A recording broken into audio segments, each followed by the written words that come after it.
aqui com um assunto meio osso, né, para o dia de hoje. A gente vai falar sobre um dos assuntos, né, tem vários aqui na nossa pauta, como sempre. Um dos assuntos são as convenções que o PT e o PSDB fizeram no final de semana. Um foi no sábado, o outro no domingo, anunciando candidatos, tanto para a presidência da República quanto para o governo do Estado. E em meio a esses anúncios, né, dos candidatos, existiram uma série de troca de farpas. E não foram só farpas daquelas que ficam assim subentendidas, quem tem mais repertório entende, não. Foi coisa explícita, já começou uma briga de ranger os dentes antes mesmo da corrida eleitoral começar. Quer dizer, a gente fica imaginando o tamanho da baixaria até o final? Bom, as convenções vão acontecer até o final do mês, né? Porque segundo a lei eleitoral, ela obviamente precisa ser encerrada, né? Encerrada até o final. Então todos os partidos precisam fazer a convenção. E não poderia ser diferente, né? O PSDB já sai na largada, né? Já largou a campanha logo no início do ano, né? Ou seja, nós sabemos disso, começou toda uma articulação.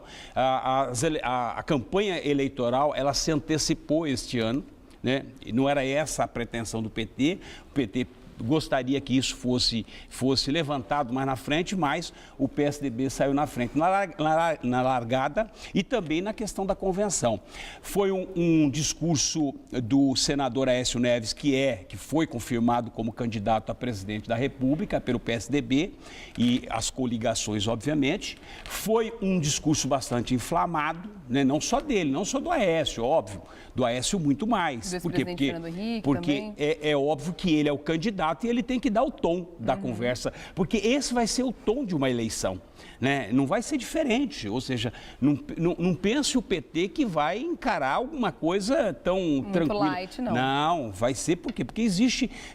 É sempre muito difícil, é a quarta, né, praticamente, eleição do PT, porque nós tivemos duas com o ex-presidente Lula, uma com a Dilma e, obviamente, agora a reeleição da Dilma. Então, é óbvio que o quarto mandato é sempre muito complicado. Mas o PT também já deu mostras de que vai responder na mesma medida, na mesma moeda. Sem dúvida. O Fernando Henrique também no seu discurso, também foi bastante bem enfático. Crítico, né? Crítico, enfático em relação à gestão do PT, sobretudo, obviamente, não poderia ser diferente, né? Outros candidatos, o próprio Serra também, né, que tinha sido, inclusive, apontado como vice do Aécio, já descartou, disse que não. Mas ele já disse que não, né? Disse que não quer ser vice, vai sair ou como senador, que São Paulo, cada estado tem uma vaga como senador, ou vai como deputado federal. Né? Provavelmente, talvez agora no fechamento aí das coligações, então pode ser que não sobre espaço pro Serra, aí para senador, porque obviamente tem outros partidos que querem também. Acho que o Serra é um forte candidato ao Senado pelo PSDB, por São Paulo, porque já disputou 2 eleições para presidente, já foi governador, já foi prefeito. Um colégio eleitoral então, já. Então ele é bastante, teve uma votação expressiva na última campanha para presidente da República. Então foi realmente o início das convenções, manobras, né? das manobras, sobretudo. Obviamente, criticou muito os programas do governo, eles foram criticados, porque queira ou não queira, o Bolsa Família, que até então tinha sido lançado pelo PSDB na época do Fernando Henrique, que na verdade ele foi desconfigurado, ele foi modificado, né, a Bolsa Família, é óbvio que é um programa populista, é um programa assistencialista, né? Então ele precisa ser repensado, ele precisa modificar algumas coisas. Eu acho que é importante você diminuir a pobreza no país, é óbvio que é importante diminuir a pobreza, só que tem que ter critérios para você diminuir a pobreza, não pode simplesmente apresentar um programa assistencialista, né? Porque o que acontece hoje, você sabe, no Norte e no Nordeste, a dificuldade das pessoas na busca de emprego, na busca de profissionais é muito difícil, porque as pessoas às vezes preferem, ao invés de trabalhar, preferem receber Bolsa Família, né? Tem esse programa da Nossa Casa, a Nossa Vida. Então, tem todos esses programas que eles não podem ser assistencialistas e, sobretudo, não pode ser moeda de troca em eleições. Então, esse tem que ser reparado, tem que ser repensado, essa questão. E esse foi o discurso, ou seja, os programas assistencialistas que o PT lançou nos últimos anos. Outra crítica que o Aécio fez durante o seu discurso ao PT é que, à época da aprovação da Lei da Responsabilidade Fiscal e também do Plano Real, é que o PT era totalmente contra a aprovação dessas duas situações que realmente mudaram muita coisa, né? O Lula, no seu discurso, que também foi um discurso contrariado, obviamente, por quê? Porque, na verdade, ele rebateu as críticas do programa que ele lançou na época dele, né? Então, é óbvio, qualquer ninguém gosta de falar que o seu filho é feio, né? E foi mais ou menos exatamente isso. O PSDB disse, olha, o seu filho não é tão bonito assim. E aí o Lula, obviamente, respondeu, o ex-presidente respondeu, né, as críticas e, sobretudo, deu também qual vai ser o tom do discurso da campanha, né, que vai ser realmente, não vai ser uma disputa, vai ser um confronto, né, um confronto, não sei se nós teremos confronto de ideias, de programas, né, talvez vai ser um confronto de denúncias, de tirar esqueleto do armário. Esse é o maior problema. E aonde eles vão errar?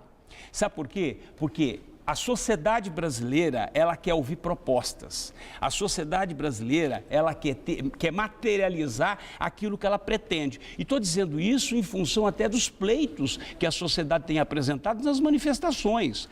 Se forem para um confronto, se forem para um confronto de ideias, de programas, vai ser tudo bem, porque a sociedade vai ouvir. Mas isso é positivo. Se forem para um confronto de denúncias, do seu passado te de condena, levantar CPIs, Petrobras, o que você mensalão, fez, o que você deixou de fazer. A questão aqui do metrô, né, o problema aqui da CPI do metrô, se forem para Cantareira, que já estão falando também. Da Cantareira. Não, grande trunfo do PT contra o PSDB. O próprio Lula disse, né, ou seja, quando o Aécio disse vai ser um tsunami, que vai varrer o PT. Né, ou seja, o próprio Lula já respondeu, esse tsunami poderia cair lá na Cantareira. Então, esses vão ser as provocações. Agora, se ficar só nas provocações, tudo bem. Eu acho importante, nós estamos num momento muito emblemático, nós estamos passando por um momento emblemático. O Brasil precisa ter alternância de poder, como acontece qualquer uma, porque não pode ficar o tempo todo. É óbvio que o PT, ele tem pretensões de ficar 2, 3, 4 décadas no poder, é óbvio, já está demonstrado que ele quer fazer isso, como qualquer outro partido, né? Aliás, eu acho que partido atrapalha muito a política no Brasil. Por isso que eu na verdade, não sou... Eu defendo sempre a candidatura autônoma, entendeu? Uma candidatura pessoal, você fazendo bem para uma sociedade. Porque o que acontece? Os partidos, as legendas, elas são verdadeiros aluguéis. Por que um partido quer tanto espaço no governo? Para ele poder tirar os frutos. E os frutos o quê? É o recurso financeiro que tira. Ninguém vai lá pega uma secretaria. Um partido, quando pleiteia alguma coisa, ele não vai lá pega a secretaria para fazer um bom trabalho. Ele pega lá para poder retirar os recursos, né, que ele pode retirar, que ele pode desviar, o caixa 2 daí por diante, para poder beneficiar o próprio partido e aqueles que estão na cúpula do partido. Essa que é a verdade. Né? Agora, uma coisa uma coisa tem que ser dita. Primeiro, por que a Dilma não foi na convenção do PT? Diz que estava doente, né? Mas não é bem isso. O Alckmin só foi na convenção do PSDB porque ele foi praticamente obrigado a ir.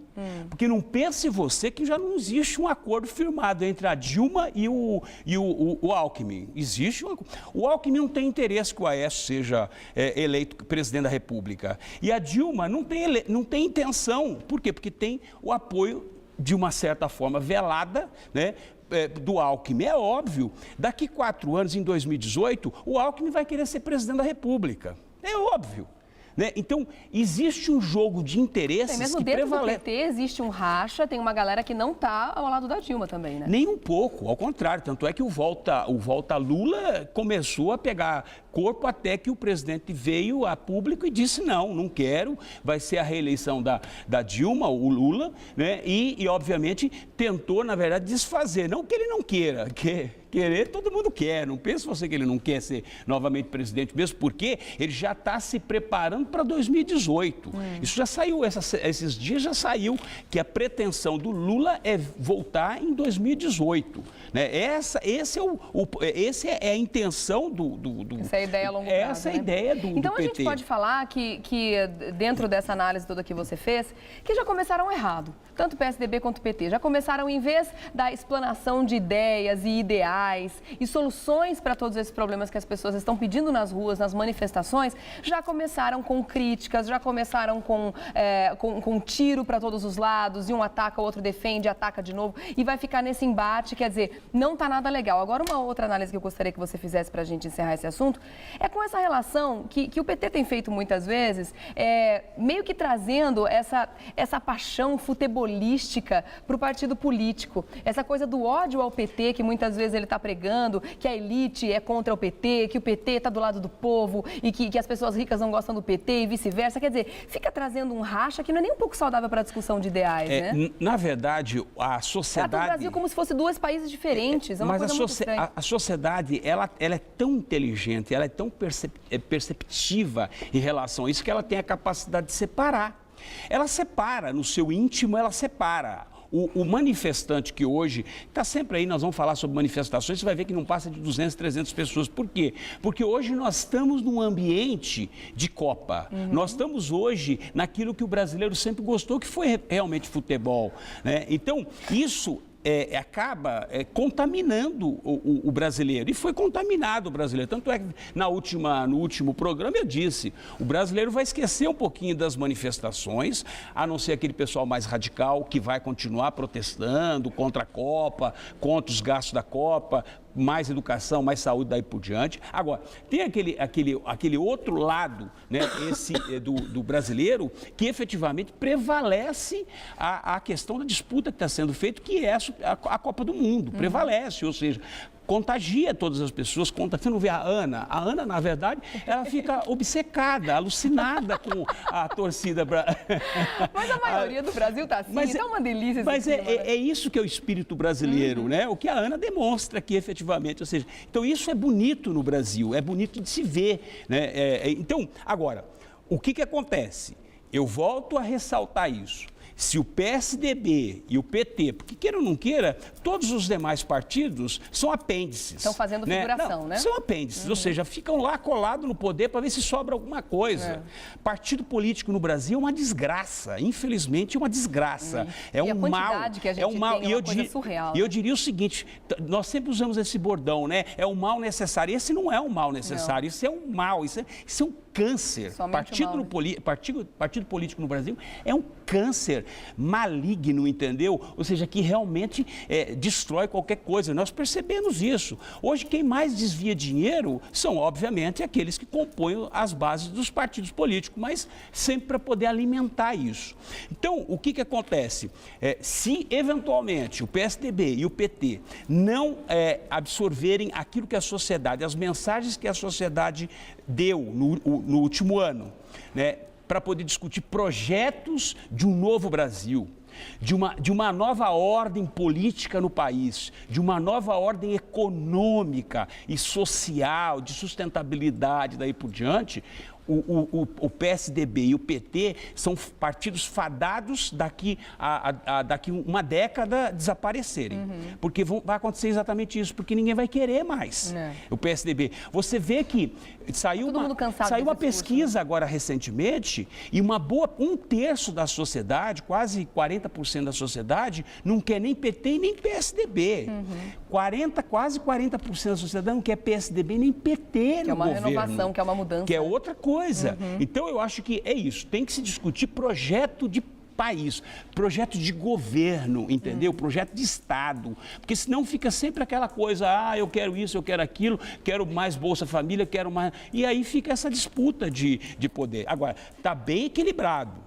Norte e Nordeste dominado, de acordo com as pesquisas, Norte e Nordeste dominado por um determinado, pelo PT, Centro-Oeste, Sudeste dominado por outro candidato, pelo PSDB, enfim, então a coisa está bem equilibrada.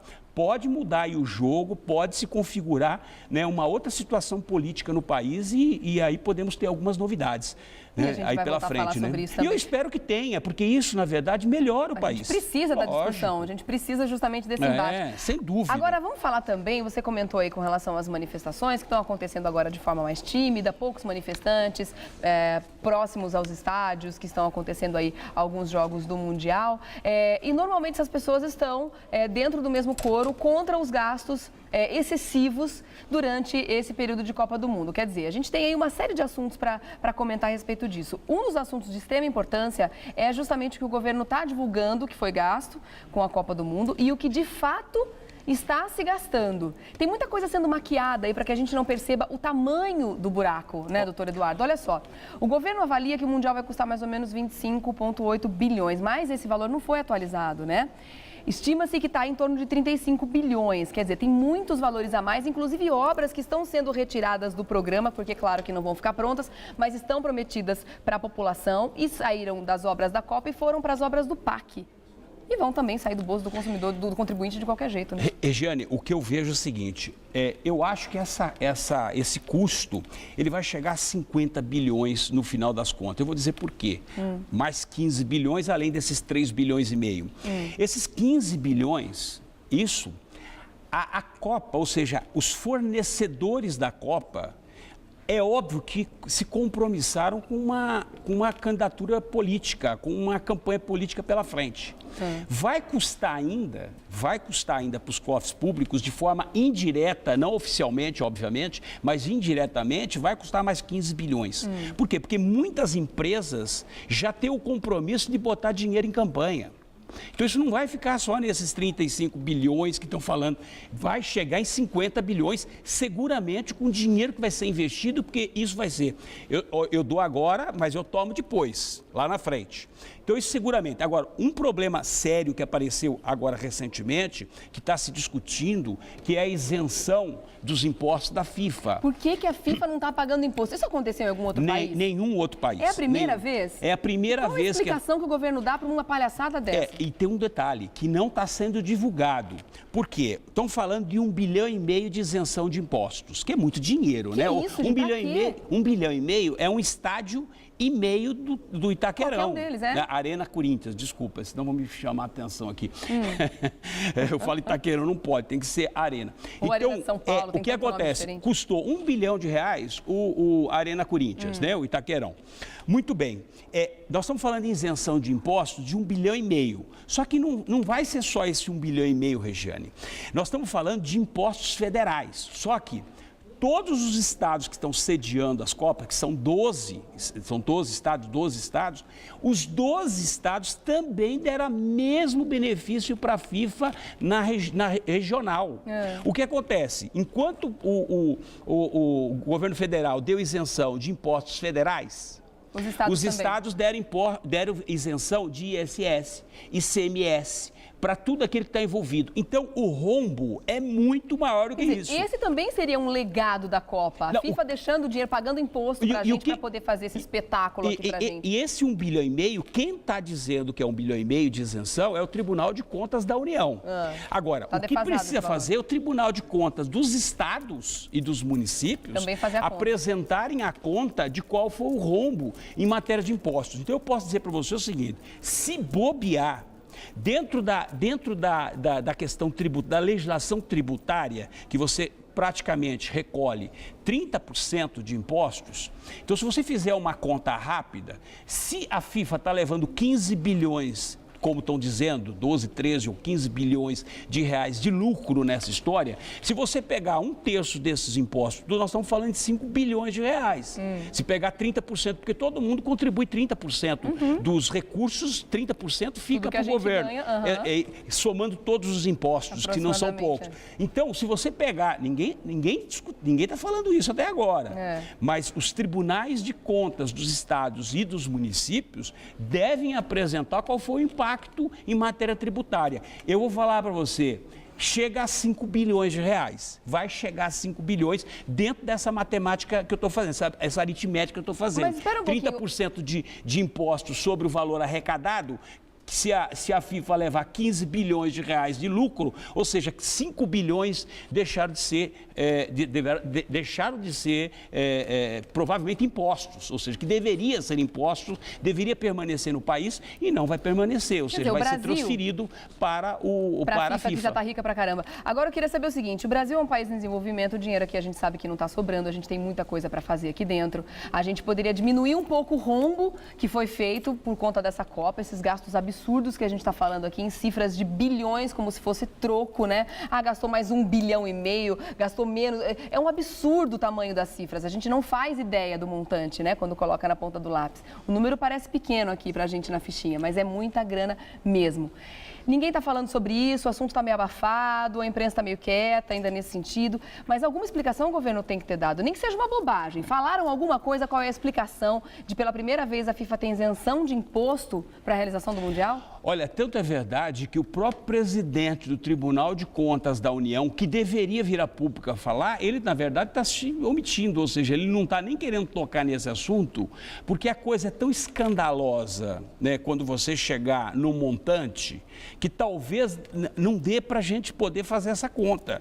Mas é o que eu estou dizendo, volto a ressaltar, o Tribunal de Contas, os estados, ou seja, as Assembleias Legislativas, sobretudo, o próprio Congresso Nacional, deve exigir dos Tribunais de Contas da União e dos estados essa prestação de contas, principalmente em relação, não só os gastos do superfaturamento em relação, ou seja, custa um estádio que era para custar 200, passou a custar 500, 600 milhões. Não é só isso, porque isso é superfaturamento, ou seja, a empresa que está levando algum, né? Alguém está levando aí, alguém desviou dinheiro. E esse dinheiro desviado, obviamente, parte vai para a campanha, isso é óbvio que vai para a campanha política. Nós não temos dúvida em relação a isso. Agora, mais do que isso é a questão dos impostos, dos tributos, porque o tributo não pertence ao governo, pertence à sociedade, né? Esse tributo que você paga, que nós não pagamos poucos tributos, são muitos tributos, então tem que as Assembleias Legislativas,